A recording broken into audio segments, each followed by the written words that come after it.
Capital दिलेलं आहे 50,000. आता याच्यामध्ये पहिल्यांदा काय करायचं आपल्याला, first of all we have to identify the accounts. So which 2 types of accounts are here.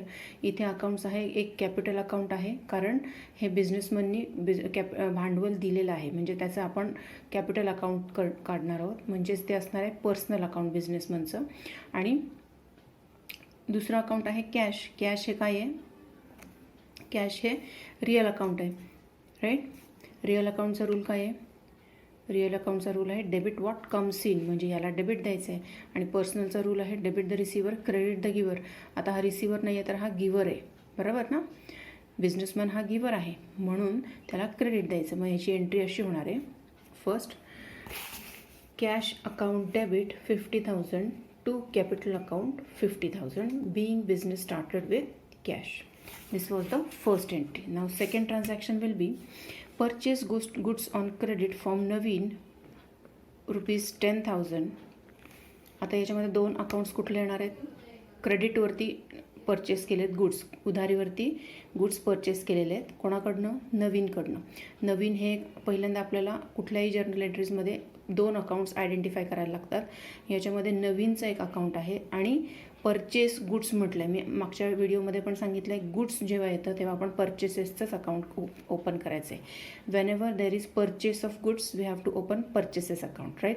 मग परचेस केल्यानंतर आपले पैसे येणार असतात का जाणार असतात बिझनेसमधनं, ऑब्व्हियसली आपल्याला पैसे द्यावे लागतात, म्हणजे हे एक्सपेन्स अकाउंट आहे.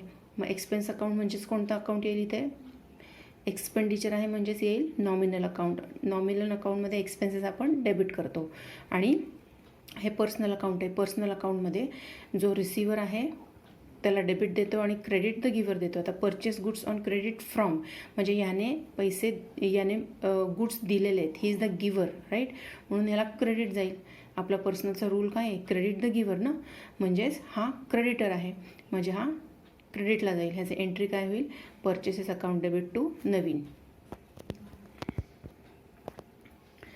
Purchases account debit to Naveen. मी इथे गुड्स लिहिलेलं आहे कारण सुरुवातीला विद्यार्थ्यांना गुड्स बिझनेसमध्ये येतात, पण जेव्हा जेव्हा गुड्स असतात तेव्हा तेव्हा परचेसेस लिहायचे असतात, राईट. 10,000 डेबिट, क्रेडिटला 10,000 आणि याचं नॅरेशन लिहायचं आहे being goods purchased on credit. Now the third transaction is sold goods to Ram on credit ₹5,000. आता याच्यामध्ये पहिल्यांदा 2 अकाउंट आयडेंटिफाय करायचे आहेत. सोल्ड गुड्स म्हणजे इथे कोणता अकाउंट येणार आहे, सेल्स अकाउंट येणार आहे. सेल्स म्हणजे सेल केल्यानंतर आपल्याला पैसे मिळतात का जातात, आपल्याला पैसे मिळतात, म्हणजे हा काय झाला, आपला इन्कम झाला. आता हा कशामध्ये आपला जाईल, क्लासिफाय होईल नॉमिनल अकाउंटमध्ये. नॉमिनल अकाउंटमध्ये इन्कमला आपण क्रेडिट देतो. आणि हा राम आहे दुसरा अकाउंट, राम पर्सनल अकाउंट आहे. आता याला गुड्स मिळाले आहेत का, याने गुड्स दिलेत, ही is the receiver or the गिवर, ही इज द रिसिवर. आपला पर्सनलचा रूल लावायचा, इथे पर्सनल अकाउंट आहे ना, म्हणजे याला आपण पर्सनलचा रूल लावायचा, डेबिट द रिसिवर, म्हणून याला डेबिट करायचं. एंट्री काय होणार, Ram account debit to sales. याची एंट्री राम अकाउंट डेबिट 5,000, त्याच्यासमोर 5,000 येतील, टू सेल्स. गुड्स जिथे जिथे येतील तिथे सेल्स देणार आपण. हे आत्ता गुड्स मी तुम्हाला समजावे म्हणून लिहिलेले आहेत, पण इथे आपण नेहमी सेल्स लिहिणार, ठीक आहे. आणि याचं कारण असणार आहे being goods sold on credit. Now the fourth transaction is paid salary ₹10,000. Here the two accounts are salary account and cash account. Cash is a real account and salary is a expenditure account, म्हणजेच ते नॉमिनलमध्ये जाणार आहे, right. नॉमिनलचा आपला rule काय, debit expenses and losses, म्हणजे सॅलरीला debit द्यायचं. आणि कॅशचा आपला रूल काय, रिअल अकाउंटचा rule, debit what comes in, credit what goes out. आता सॅलरी पेड केल्यानंतर कॅश येणार आहे का जाणार आहे, सॅलरी पेड केल्यानंतर कॅश जाणार आहे, म्हणजेच कॅशला क्रेडिट जाईल. मग एंट्री काय होईल, salary account debit 10,000 to cash 10,000, right. इथे आपण एंट्री केली salary account debit 10,000 to cash 10,000. The narration will be being salary paid in cash. Now the fifth transaction, received commission ₹2,000. आता याच्यामध्ये 2 अकाउंट कोणते आहेत, कमिशन आणि कॅश. कॅश आपल्याला सगळ्यांना माहिती आहे रिअल अकाउंट आहे आणि रिअलचा आपला रूल आहे debit what comes in, credit what goes out. आता इथे काय लिहिलं आहे, रिसिव्ड झाले आहेत, पैसे आपल्याला कमिशनच्या स्वरूपात मिळालेले आहेत. म्हणजे ते मिळालेत म्हणजे बिझनेसमध्ये आलेत. डेबिट वॉट कम्स इन म्हणजे कॅश अकाउंटला काय द्यायचं आहे, डेबिट द्यायचं आहे. आणि कमिशन अकाउंट म्हणजेच काय, एक्सपेन्सेस आणि इन्कम. एक्सपेन्सेस आहे का इन्कम आहे, हा आपल्याला रिसीव्ह झालं आहे कमिशन म्हणजे ते आपलं इन्कम आहे, बरोबर आहे. जर आपण पेड केलं असतं कमिशन तर ते आपलं एक्सपेंडिचर झालं असतं, पण आता कमिशन आपल्याला रिसीव्ह झालं आहे, राईट. म्हणजे आपलं काय झालं, इन्कम झालं. इन्कम आहे म्हणजेच हे काय झालं, नॉमिनल अकाउंट झालं. नॉमिनल अकाउंटचा आपला रूल काय असतो, credit all incomes and gains. म्हणजे एंट्री काय होईल, cash account debit to commission. ही आपली एंट्री असणार आहे, cash account debit 2000 to commission 2000 being commission received in cash. ठीक आहे. 6th entry, deposited cash in Bank of India ₹10,000. Bank of इंडियामध्ये आपण म्हणजे बिझनेसमॅननी पैसे किंवा कॅश डिपॉझिट केलेत. म्हणजे आता बँक ऑफ इंडिया हे एक अकाउंट असणार आहे आणि कॅश हे एक अकाउंट असणार आहे. मग बँक ऑफ इंडिया हे काय झालं, आर्टिफिशियल पर्सन झालं, राईट. मग आर्टिफिशियल पर्सन म्हणजे पर्सनल अकाउंटमध्ये येतो. आता पर्सनल अकाउंटचा रूल काय, debit the receiver. Bank of इंडियाला पैसे मिळालेत म्हणून बँक ऑफ इंडियाला डेबिट द्यायचे आणि कॅश आपल्याकडनं गेली आहे म्हणजे त्याला क्रेडिट देणार. रिअल अकाउंटचा रूल वापरायचा. Debit what comes in, credit what goes out. म्हणजे एंट्री काय होईल, Bank of India account debit to cash being cash deposited. 6th entry बघूया, Bank of India account debit 10,000 to cash being cash deposited in bank. Now 7th entry, rent paid ₹5,000. 2 account कोणते त्याच्यामध्ये, याच्यामध्ये rent एक account आहे आणि cash एक account आहे. Cash account हे नेहमी रिअल अकाउंट असतं. रिअलचा रूल काय आहे, रिअलचा रूल आहे debit all expenses debit what comes in, credit what goes out. आता रेंट पेड केल्यानंतर बिझनेसमननी रेंट पेड केल्यानंतर कॅश येणार आहे बिझनेसमध्ये का बिझनेसमधनं कॅश जाणार आहे, बिझनेसमधनं कॅश ऑब्व्हियसली जाणार आहे म्हणून याला क्रेडिट द्यायचं. आणि रेंट हे काय आहे, एक्सपेंडिचर आहे म्हणजे हे नॉमिनल अकाउंटमध्ये येणार, राईट. रेंट हे नॉमिनल अकाउंटमध्ये येणार आणि आपल्या नॉमिनलचा रूल काय आहे, debit all expenses and losses म्हणजे याला डेबिट द्यायचं.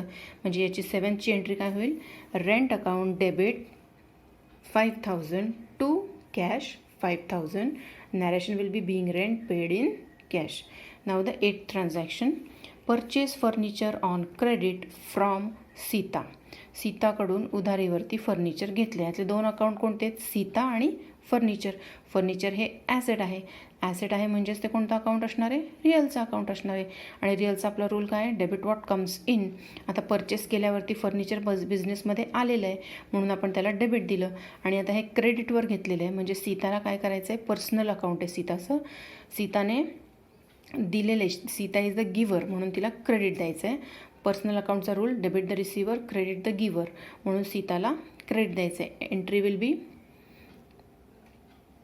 Furniture account debit 7,000 to Sita account 7,000 credit being furniture purchased from Sita, right?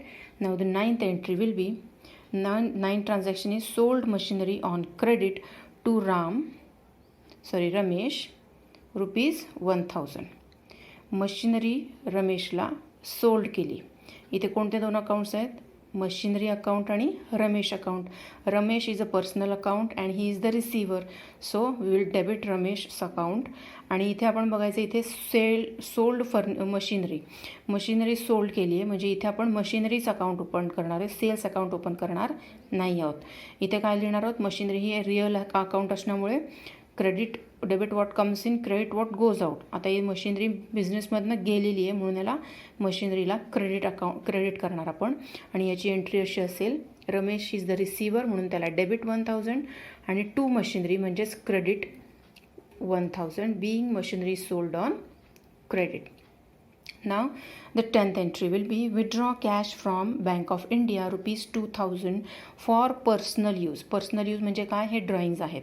म्हणजे काय, बिझनेसमधनं पैसे काढलेत कशासाठी, पर्सनल यूजसाठी काढलेत. म्हणजे हा पर्सनल यूज आहे त्याचा, म्हणजे पर्सनल अकाउंट असायला पाहिजे त्याचं. म्हणून आपण इथे काय केलं, ड्रॉइंग्ज अकाउंट ह्याच्यामध्ये ओपन करायला लागतं. याच्यामध्ये 2 अकाउंट कुठले आहेत, कॅश अकाउंट आणि कॅश अकाउंट जे आहे ते रिअल अकाउंट कॅश अकाउंट आहे आणि बँक ऑफ इंडिया हे रिप्रेझेंटेटिव्ह पर्सनल अकाउंट आहे, म्हणजेच हे कुठलं पर्सनल अकाउंट आहे. आता बँक ऑफ इंडियाने पैसे दिलेले आहेत, क्रेडिट द गिवर, म्हणून आपण बँक ऑफ इंडियाला क्रेडिट करणार. आणि कॅश म्हणजेच ड्रॉइंग्स आहेत. ड्रॉइंग्स हे काय आहे, debit what comes in, personal account आहे. डेबिट द रिसिवर, म्हणून ड्रॉइंग्सला आपण 2000 डेबिट दिलं. सो ह्या सगळ्या आपल्या कंबाईन मिक्स एंट्रीज होत्या. याच्यामध्ये जर कोणाला शंका असेल तर तुम्ही प्लीज कमेंट बॉक्समध्ये तुमच्या शंका शेअर करू शकता, विचारू शकता. व्हिडिओ आवडला असेल तुम्हाला तर तुम्ही शेअर करा, लाईक करा आणि सबस्क्राईब करून बेल आयकन दाबायला विसरू नका, जेणेकरून तुम्हाला नोटिफिकेशन्स येत राहतील. थँक्यू.